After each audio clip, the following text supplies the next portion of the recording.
Hello friends, welcome to my YouTube channel. Today we are going to talk about the structure of heart. So without any further delay, let's start this session.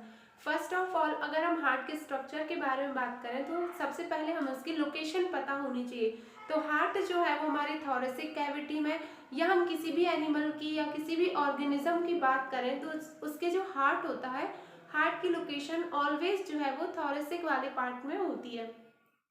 अगर हम human heart की location के बारे में बात करें तो ये हमारे दोनों लंग्स की साइड में जो लेफ्ट वाला लंग्स है वहाँ पे सिचुएटेड होता है और थोड़ा सा टिल्टेड होता है। सो फर्स्ट ऑफ ऑल हम स्ट्रक्चर के बारे में देखेंगे कि हार्ट का स्ट्रक्चर कैसे होता है। हमारा जो ह्यूमन हार्ट होता है उसका वेट 300 ग्राम होता है ना।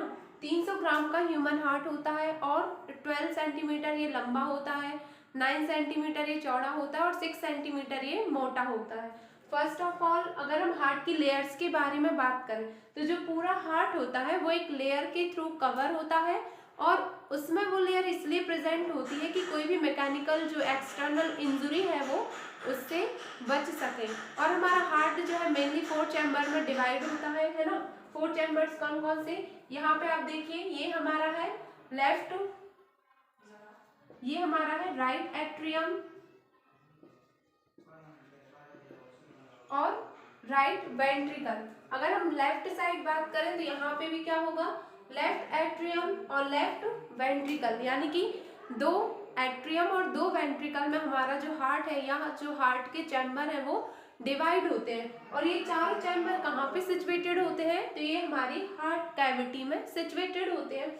अगर हम इसके मेम्ब्रेन की बात करें तो जो पूरा हार्ट होता है ये पेरिकार्डियल मेम्ब्रेन के थ्रू कवर्ड होता है। किस मेम्ब्रेन के through, pericardial membrane, pericardial membrane.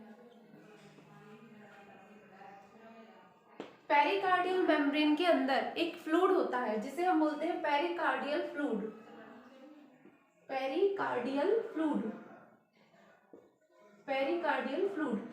इस फ्लूइड का फंक्शन होता है कि जो हमारा हार्ट है उसे रेगुलर कंस्ट्रक्शन और रिलैक्सेशन करना पड़ता है, तो उस टाइम उसमें फ्रिक्शन ना हो, तो फ्रिक्शन को रिड्यूस करने के लिए इसमें ये फ्लूइड पाया जाता है, that is called pericardial fluid. Next अगर हम हार्ट के लेयर्स के बारे में बात करें तो जो पूरा हार्ट होता है वो 3 लेयर्स के थ्रू कवर्ड होता है। उन 3 लेयर्स में कौन कौन सी लेयर्स आती हैं, जो हमारी सबसे आउटर मोस्ट लेयर होती है, हमारी आउटर मोस्ट लेयर का नाम होता है एपिकार्डियम, एपिकार्डियम। मिडिल जो लेयर होती है, मिडिल लेयर का नाम होता है मायोकार्डियम, या इसे हम मीजोकार्डियम भी बोल सकते हैं, मीजोकार्डियम। और इनर मोस्ट जो लेयर होती है उसे हम बोलते हैं एंडोकार्डियम, एंडोकार्डियम। और हमारा जो हार्ट होता है वो स्पेशलाइज्ड मसल्स टिश्यू का बना होता है और इन स्पेशलाइज्ड मसल्स टिश्यू का नाम होता है कार्डियक टिश्यू या कार्डियक मसल्स। ओनली ये जो कार्डियक मसल्स होती हैं ये हमारे हार्ट में प्रेजेंट होती हैं, कार्डियक मसल्स।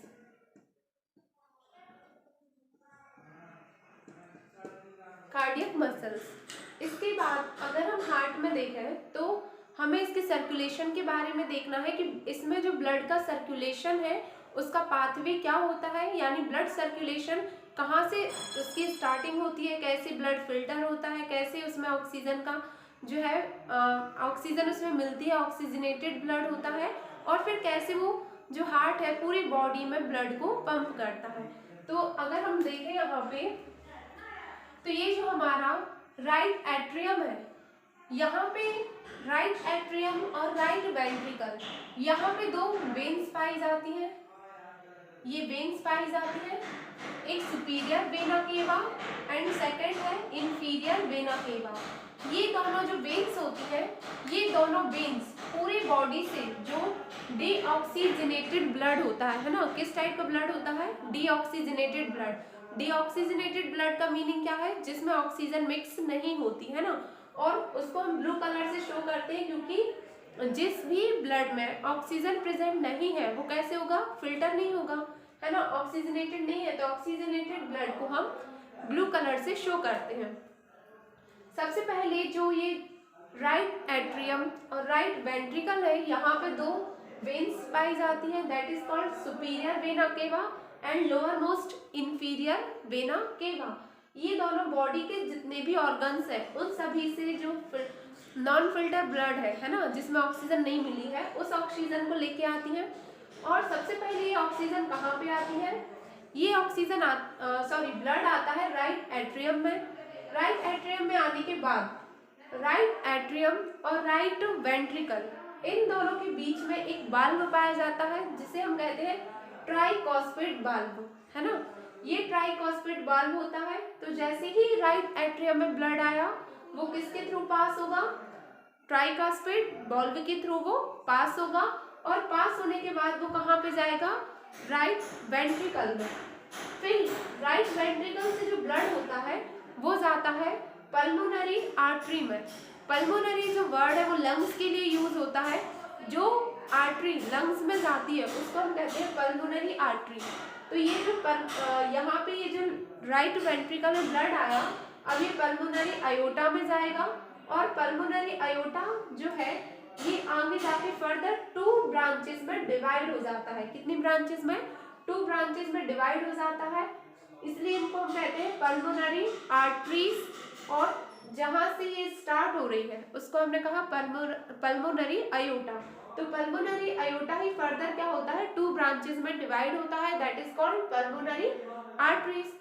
अब ये दोनों जो पल्मोनरी आर्टरीज है, ये वाली पल्मोनरी आर्टरी और ये दोनों जो है दोनों लंग्स में जाती हैं। और लंग्स में फिर क्या होता है, जो ब्लड है वो प्यूरिफाई होता है। उस ब्लड में जो है ऑक्सीजन को मिक्स किया जाता है, यानी कि ब्लड का प्यूरिफिकेशन कहाँ पे होगा, हमारे लंग्स में होगा। पल्मोनरी आयोटा के थ्रू पल्मोनरी आर्टरीज में जाएगा, दैट फिर उसके बाद कहाँ जाएगा, लंग्स में जाके प्यूरिफाई हो जाएगा। अब ये लंग्स से प्यूरिफाई होकर आता है राइट एट्रियम और लेफ्ट आर्ट्रियम और लेफ्ट वेंट्रिकल में। कैसे, यहाँ पे भी दो जो है वेन्स होती है, ये जो आपको वेन्स दिखाई दे रही है, इन दोनों वेन्स के थ्रू ब्लड आता है। कहाँ पे आता है, लेफ्ट आर्ट्रियम में आता है, लेफ्ट एट्रियम में आएगा। फिर उसके बाद ये जो ऑक्सीजनेटेड ब्लड है, याद रखना, जो राइट एट्रियम राइट वेंट्रिकल यानी पूरे राइट साइड डीऑक्सीजनेटेड ब्लड जो प्यूरिफाई नहीं है वो रहता है।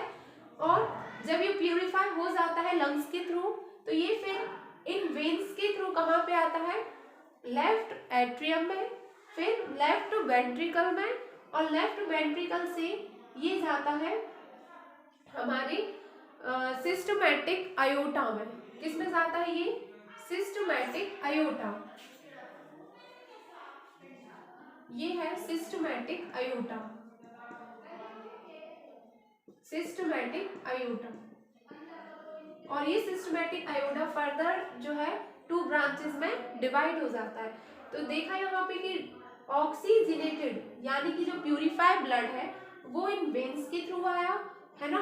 और इन वेन्स के थ्रू आकर सबसे पहले आया लेफ्ट आर्ट्रियम में, फिर ये लेफ्ट वेंट्रिकल में आएगा, फिर ये जाएगा सिस्टमैटिक आयोटा में। और सिस्टमैटिक आयोटा फिर क्या करेगा, इससे जो प्यूरिफाइड ब्लड है, इस ऑक्सीजनेटेड प्यूरिफाइड ब्लड को पूरी बॉडी में जाके वो सप्लाई कर देगा।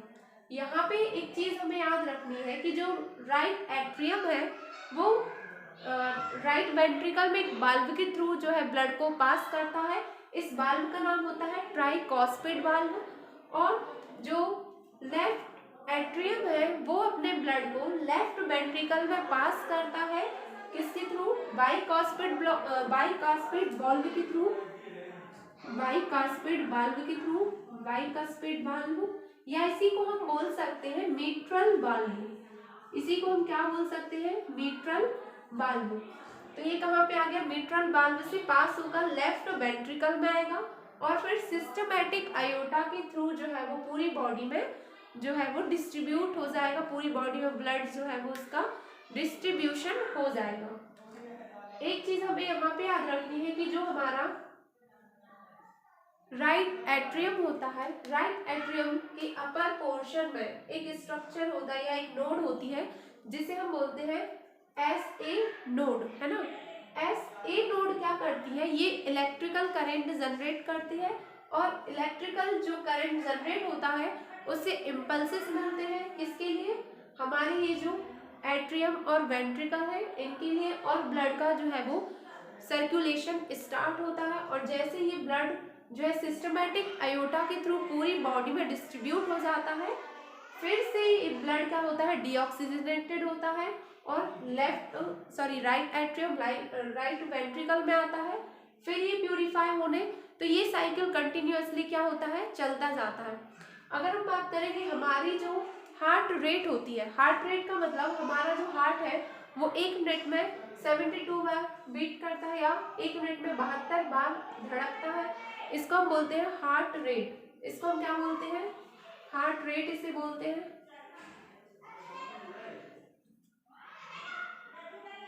हार्ट रेट,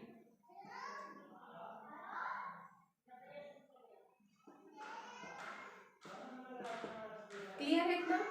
और ये जब एक बार जब ये हार्ट हमारा बीट करता है या एक बार जो हार्ट धड़कता है तो उसमें ये 70 ml ब्लड को पंप करता है। कितने ml ब्लड को, 70 ml ब्लड को। तो यहाँ पे ये जो 70 ml ब्लड है जो एक बार में हृदय जब हमारा धड़कता है तो एक बार में 70 ml ब्लड को पंप करता है और 1 मिनट में 72 टाइम्स ये क्या कर रहा है, धड़क रहा है। तो इस ml को 70 जो ml है इसे हम बोलते हैं स्ट्रोक वैल्यू या स्ट्रोक वॉल्यूम, स्ट्रोक वॉल्यूम।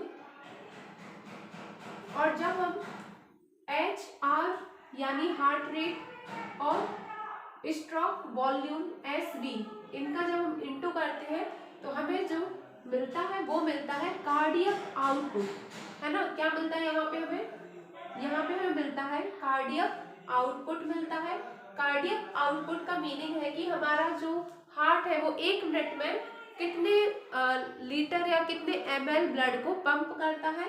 तो यहाँ पे कार्डियक जो आउटपुट निकल के आती है वो हमारी हार्ट रेट यानी 1 मिनट में 72 बार धड़कना, और स्ट्रोक वॉल्यूम, स्ट्रोक वॉल्यूम मतलब एक बार में कितने ml को पंप कर रहा है, 70 ml को।